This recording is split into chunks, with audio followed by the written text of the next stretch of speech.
امام کعبہ کا نام، تعارف، والدہ کی دعا اور خدمات۔ نام اور تعارف۔ امام کعبہ کا نام شیخ عبد الرحمن السدیس عبد الرحمن السدیس ہے۔ وہ 1960 میں ریاض، سعودی عرب میں پیدا ہوئے اور قبیلہ انزہ سے تعلق رکھتے ہیں۔ وہ کم عمری میں قرآن مجید حفظ کر چکے تھے اور بعد میں ریاض یونیورسٹی اور ام القری یونیورسٹی میں تعلیم حاصل کی۔ 1984 میں صرف 24 سال کی عمر میں انہیں مسجد الحرام کا امام مقرر کیا گیا۔ والدہ کی دعا۔ شیخ السدیس اکثر یہ ذکر کرتے ہیں کہ ان کی والدہ نے ان کے لیے دعا کی تھی، اللہ تمہیں حرمین کا امام بنائے۔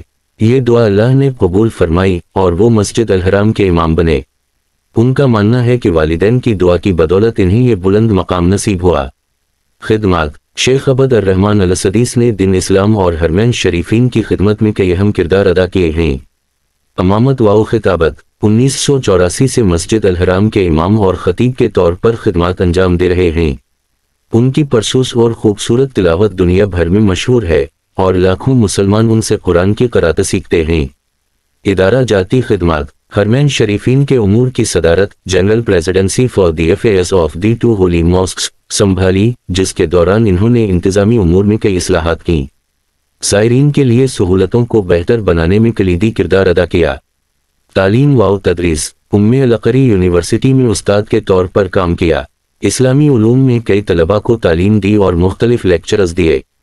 دعوت و تبلیغ۔ دنیا بھر میں اسلامی کانفرنسز اور اجتماعات میں شرکت کی۔ مسلمانوں کو اتحاد، بھائی چارے اور اعتدال پسندی کا درس دیتے ہیں۔ قرآن و حدیث کی خدمت۔ قرآن مجید کی تلاوت کو فروغ دیا اور نوجوان نسل کو تجوید و قرات سکھانے پر زور دیا۔ مختلف دینی موضوعات پر کئی اہم کتابیں لکھی ہیں۔ بین المذاہب ہم آہنگی۔ دنیا بھر میں بین المذاہب مکالمے اور رواداری کو فروغ دینے کے لیے کام کیا۔ مسلمانوں کو انتہا پسندی سے بچنے اور رحمت، محبت اور برداشت کی تعلیمات پر عمل کرنے کی تلقین کرتے ہیں۔ نتیجہ۔ شیخ عبد الرحمن السدیس کی زندگی اور خدمات اسلام کی تبلیغ، حرمین شریفین کی بہتری اور امت مسلمہ کی رہنمائی کے لیے وقف ہیں۔ ان کی والدہ کی دعا اور محنت نے انہیں دنیا کے سب سے مقدس مقام کا امام بنا دیا اور وہ آج بھی اپنی خدمات انجام دے رہے ہیں۔